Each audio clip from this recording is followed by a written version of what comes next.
Hey there, welcome to the Bronx Buzz. This is Bronx Night's program where we talk to reporters and writers and editors and journalists, all the people who are writing stuff about the Bronx.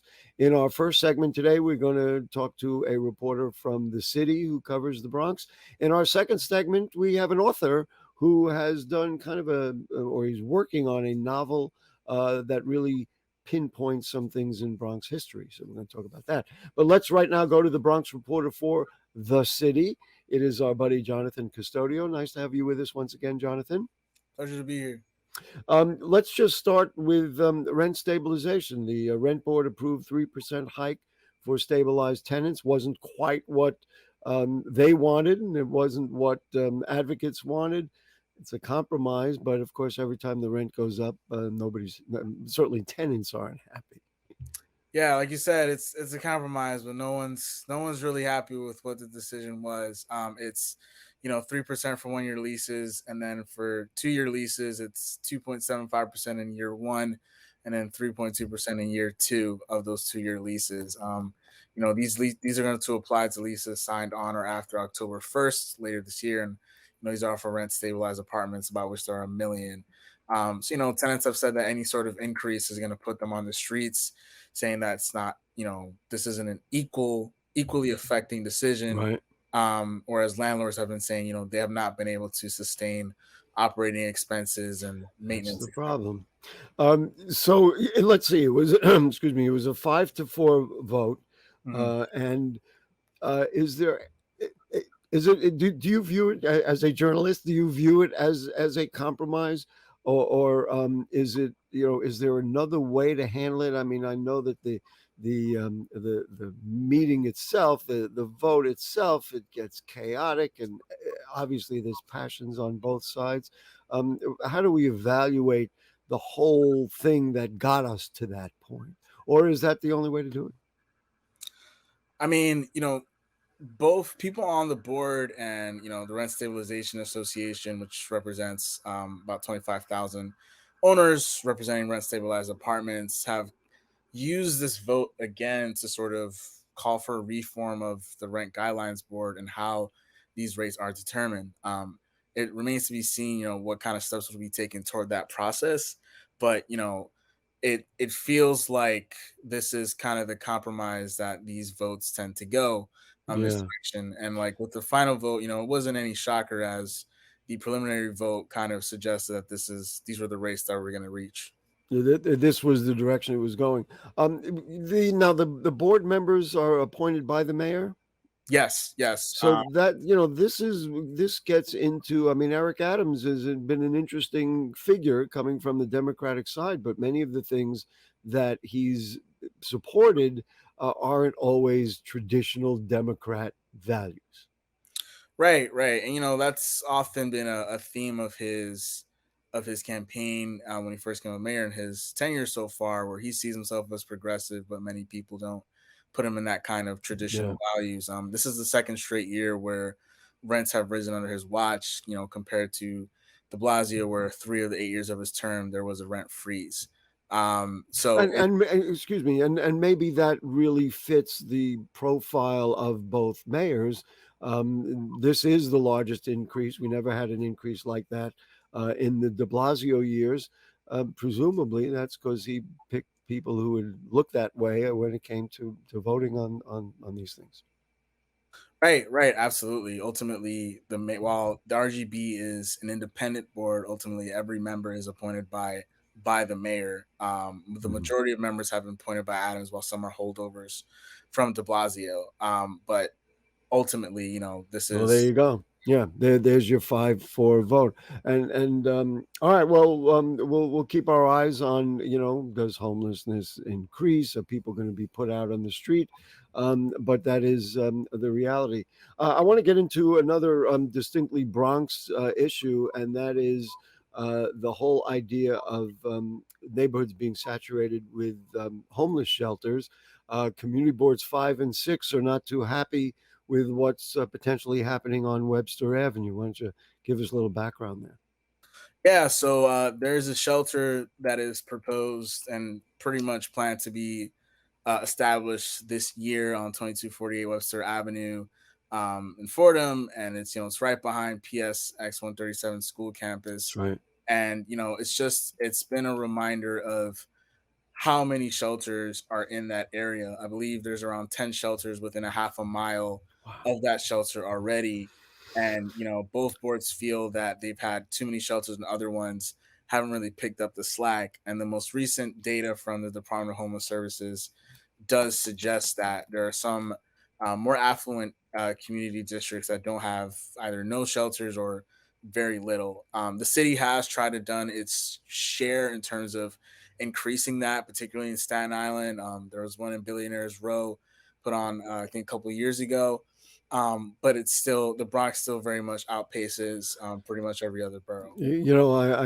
I got the numbers from your article. The Bronx has 41% more shelters than Queens, which is 109 compared to 75.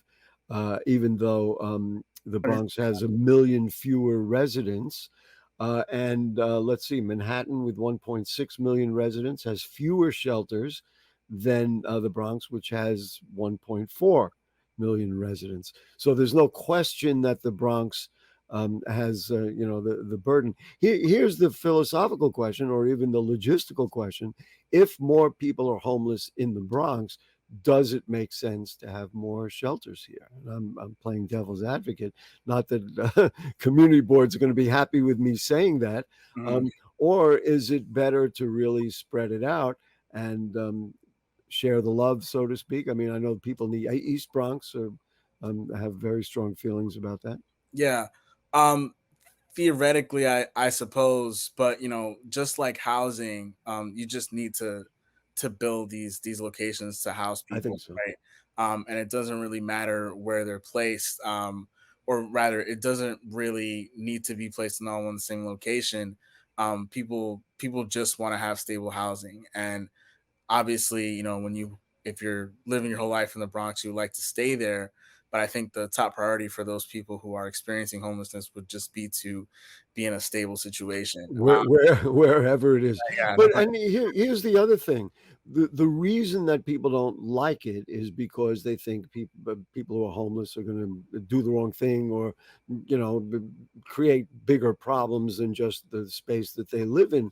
If the city is doing it with enough supportive services around it, with selecting a place where there is shopping and healthcare and education and schools, maybe that would do better. But a lot of times they select these places and then they still have a transportation problem to get somewhere, or they don't have enough supportive services.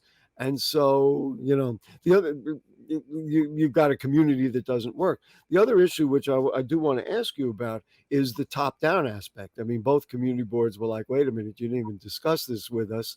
And this is certainly in my years of broadcasting on BronxNet, not the first time we hear this. Is there any, and I believe your article did not have, in fact, DHS didn't even come to the meeting, right? they did not come to the meeting. They were a no That's show. not helpful. Yeah, yeah, which people were very, very quick to point out. And I think both boards managers, district managers pointed out to me that once they hear about a shelter, the shelter's pretty far into the process, that it's hard to Yeah, even. so they don't hear about it. Oh my goodness. Right, that it's really hard to Try make. and stop it now. Yeah, any decision at that point. And Rafael Morpune, which is the CB6 district manager, he said a lot of developers come to the Bronx because they're it's cheap land, and ultimately they're there just trying to make a dollar.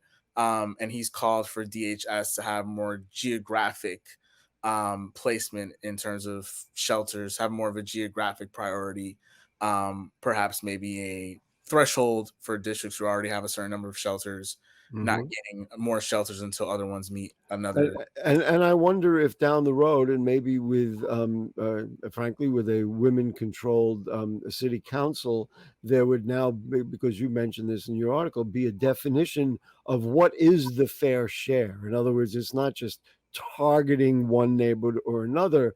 Have an actual formula of some sort that would be in the legislation, whether it goes into the city charter or whatever it is, some regulation because again, the numbers are rather stark. I mean, it's obvious that the Bronx gets abused. Before we run out of time, I want to ask you about a nice thing. The Bronx Opera House down there in the South Bronx, right there in the hub, you noted could become a landmark. That's a really fun and interesting prospect, isn't it? Yeah, so actually it just did last week. They did make it a landmark. I guess your article was previous to that. Yeah. So I didn't realize that. Isn't that? I'm gonna applaud. yeah, about maybe a week or two after I didn't realize that. Okay. they finally did their vote.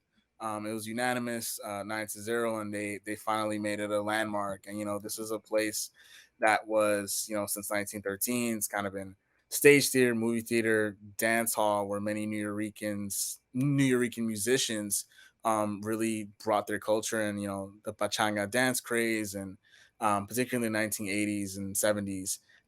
Early on in the century, it was put on opera shows and Broadway, and had uh, famous names like George Cohen, who was a very noteworthy performer back in the day and was nicknamed Right. the man. George M. We're talking about George M. Cohen. George M. Cohen, right. Right. So I learned a lot of stuff that I just had no idea about, and I think that that's what the LPC hopes to as the I tell people that we invented everything here in the Bronx, and these are the places. That's why it's so important. But now it exists as a hotel now, right? I mean, yeah, that's yeah, where it's at? it Yeah. exists as a hotel down there in Mott Haven in the South Bronx, and the owner has done a pretty good job of maintaining a lot of the historic features in the Italian Renaissance style that it was built. Right. Right, and these things are just so important. Now, of course, people who own those properties sometimes are upset because it means they can't always make changes, and it's got to go through the landmarks commission. But I think this is a good to preserve it, because the next thing you know, some developers say, "Oh, we want to knock it down and build up something else," and especially in a busy area like that. So, anyway, Jonathan Custodio from the city, thank you so much. Your work is so important to us. And we certainly expect we're going to ring your chime again and call you and have you come back on the show at some point. Thank you. Ring away. Happy to be here. Yeah, it's great. Listen, thank you so much, Jonathan. What we're going to do now, we will take a short break. And when we come back, a Bronx author is working on a book that is a novel that extends into Bronx history. So don't go away.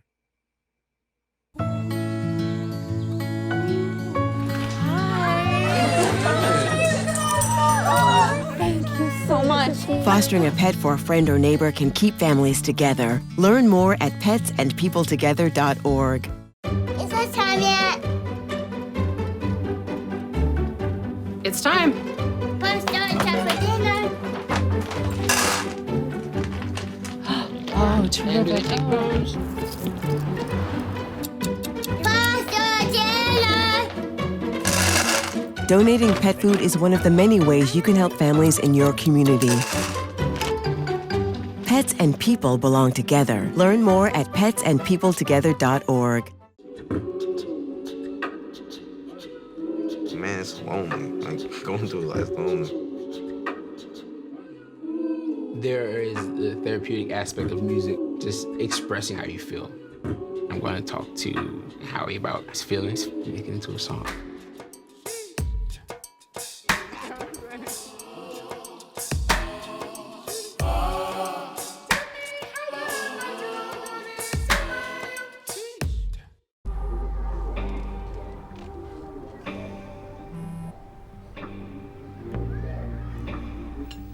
I don't know why you're so sad. You've got a roof over your head. Bro, you gotta stop with that depression stuff. That's a white people thing. Escúchame, en esta casa los hombres no lloran.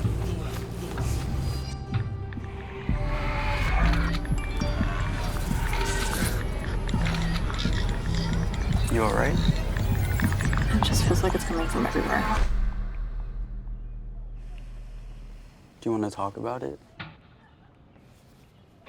Thanks for hearing me out, bro. Appreciate it. You can talk to me if you're feeling sad. Whenever you need to talk, I'm here, okay?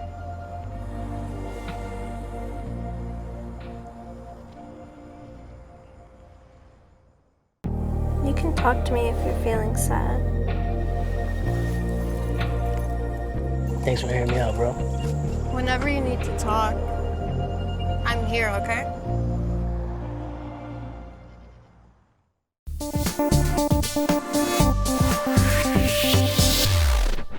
All right, back with you on the Bronx Buzz. I'm kind of excited about this segment. I'm excited about all our segments, but this one in particular is with a Bronx author, and he's written a kind of an interesting book about, in a way, Bronx history.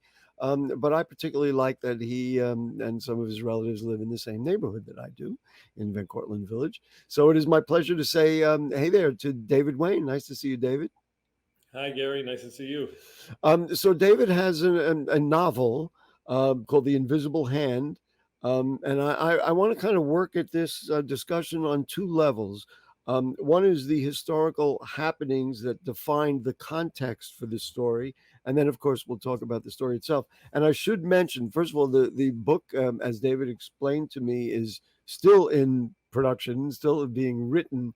But of importance and of note, the second chapter won the Brio Award in 2015, and one of the other chapters won a Brio Award the Bronx recognizes its own last year. So let's just start with the historical context and what inspired you to create a story. Okay, I mean, those may be two different things, but you know, the historical context, I guess you have three generations of this family who, you know, the first generation is this old Eastern European Jewish Trotskyist who's one of the founders of the amalgamated houses. His son is kind of an FDR Democrat and goes on to be a court clerk in the Bronx. And he's in the Bronx courts at the time that, you know, the famous "The Bronx is Burning" and in the 70s, yeah, and kind of a witness to some of the misdeeds in the Bronx Democratic Party machine and stuff like that. And then his kids, the grandkids of the Trotskyist, who's no longer alive but shows up in the book as a ghost. His kids, one of them is a real estate attorney and one of them is a real estate developer. And so from there, you decided to do what?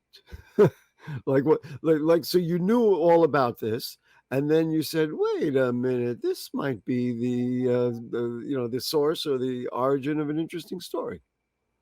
Well, I mean, it was a bunch of short stories that I was writing, and really some of them take place in the Bronx or in the York Avenue apartment of the real estate attorney, son of the kind of the main character. The main character's got dementia, and his dementia allows him to do a lot of things, to be in a lot of places, and we're not sure if he's really there or not. But another important part of the book takes place in the Dominican Republic. Yes. And where I've spent a lot of time, and there's been an earthquake there in the city of Santiago. And so these real estate developers and some kind of unscrupulous colleagues of theirs are thinking about trying to develop Santiago as, you know, some kind of a resort now that it's been vacated. And, you know, one of the friends of Jacob Altman, who's the developer, says to him, "This is just like the Bronx." It's funny when you said that, I was just going to react in the same way. It sounds like the Bronx. Burn it down or have it destroyed, and then, you know, pave paradise, put up a parking lot. Yeah, and the title of the first section comes from his statement. He says, "Jake, this is the Bronx on the beach." The Bronx on the beach. And just in terms of the writing of it, now it's taken you a while. This isn't one of those that you like kind of set aside a year or a couple of years and just penned.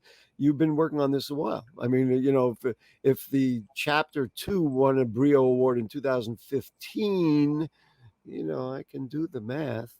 It's taken you a while. Talk to me about the writing of it. Yeah, well, it kind of brings it home to me that it's taken a while, because I guess that first chapter was submitted when the book was already starting to take shape. So I had already been writing some of these stories for a couple years before that. There are stories and writers who kind of organize everything and outline everything beforehand. Right. And then there are writers who start to write and their characters kind of start to guide them, or their settings. And that's what's happened with this. So that the characters have started to talk to each other, and settings have presented themselves, and some of them started to make sense that they ought to go together. And so that's how it kind of turned into a book. And, you know, it's taken me a long time, but at the same time, I have probably 3 books out of the process. There's about 2 books worth of material that I've had to take out of this to make this really to make it work. But you still have that material. Let's just talk about the Bronx's socialist past, which is in there. Talk about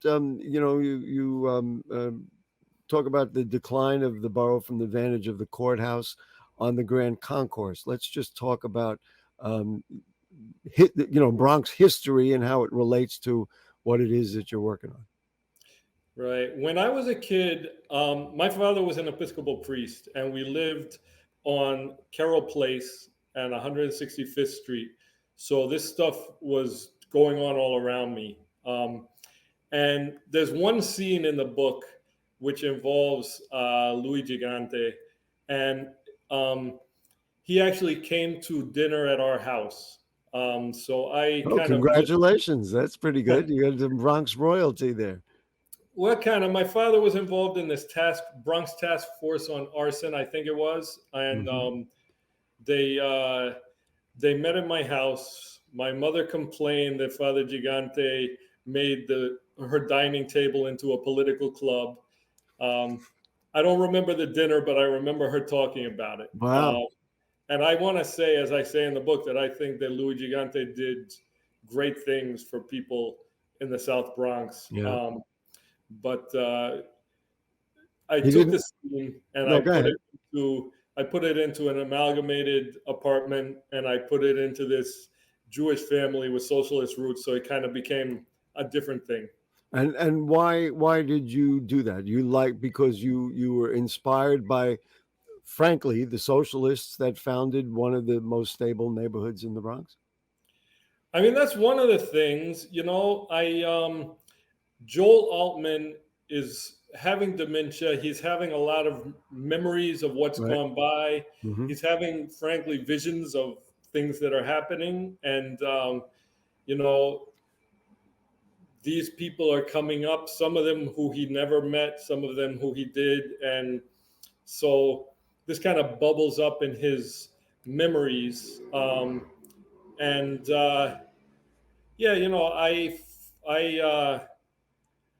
also took some stuff as an inspiration from some books by Murray Bookchin, talking about his past growing up in the Bronx, and he became an anarchist theorist. And he talks about there's a lot of that in our borough. Yeah, there is, and he talks about just it being, a neighborhood just filled with, all of these different currents of Stalinism and Trotskyism and anarchism and everything else. There's no question about it. And as I said, we talked about amalgamated housing. This was founded by socialists and people who were like, part of the labor movement way back when. And that strain still exists, not only, I say here, because it is this neighborhood, but elsewhere in the Bronx. I want to ask you one other aspect that pops up, and that's the notion of the supernatural. You have allowed your imagination to fly, so to speak. You want to talk about the influence of the supernatural and how it helps you tell your story? Yeah. One of the things own up to it. Let's go. One of the things I like to do when I write is just take, something's going along fairly conventionally and just inject something in it that doesn't make any sense and see if I can make it make sense as things get worked out. And, a lot of these people and ideas are ghosts or are becoming ghosts. This is stuff that's being lost in history. You know, I'll give you an example. I have a colleague who he's from another country and perhaps, you know, a little bit anti-Semitic. He says to me one day, Jewish and working class, but that's an oxymoron. You know, so that may be perception. That may be a little, that's more than a little anti-Semitic, but that's okay. Yeah, but I mean, that's a perception that's out there these days. Whereas, you know, the garment workers unions in New York City were Right. 350,000 workers, and they were, you know, overwhelmingly Yiddish speaking. Yes, and those are the people who founded this housing project. So now you've been working on it a long time. You probably fall asleep thinking about what you're going to write next, and you say, well, am I ready to write the next bit? Do you know how this is all going to be resolved yet? I love getting into the you know, an artist's muse. Where are you at? Like, is the thing written, or are you really just kind of getting it out as you go along? So I know how it's going to be resolved. It's finished from beginning to end. And now I'm kind of polishing language and removing parts and trying to adjust the rest of it to, you know, the fact that those parts have come out. You know, I probably should have asked you this even before we did the interview. Is there a publisher ready to go with it? Or then after it's done, you're going to sell it to somebody, or you're going to publish it yourself? What is the prospects of it? And this is good, by the way, for viewers to understand what the process is for people who, you know, writing books about the Bronx. Right. I'm not the best person to tell them. I don't have much of an idea. I want to get, you know, an agent and a regular publisher. I don't want to try and publish it myself. But I really have been so busy writing, I haven't looked much in that direction yet. Do you write every day? Yes. You do write every day? Wow. Yeah. And are you the sort that just hates what you wrote sometimes and you throw it you throw it away, or do you find that what you write, everything has a little value to it? I mean, there's stuff that I want to change and that needs to be improved and polished, and I'll look at stuff and say, how did I think that was good enough? Who is that? Listen, we got to run, Dave. David Wayne. The book is The Invisible Hand. It digs into Bronx history. I love the fact that you created another scenario that people said, "Wait a minute, that's just like what happened over there in the Bronx in the '70s." Thank you so much for joining us and having just this kind of comfortable conversation. And when The Invisible Hand comes out, or you get another Brio Award or whatever it is, you let us know. Thank you, Gary. Great, no problem. All right, folks, that will do it for the Bronx Buzz. We've had a great show. Thanks to Jonathan Custodio. Thanks to David Wayne, who you just heard. And you know what happens next? I always say this. We'll see you next week. Good night.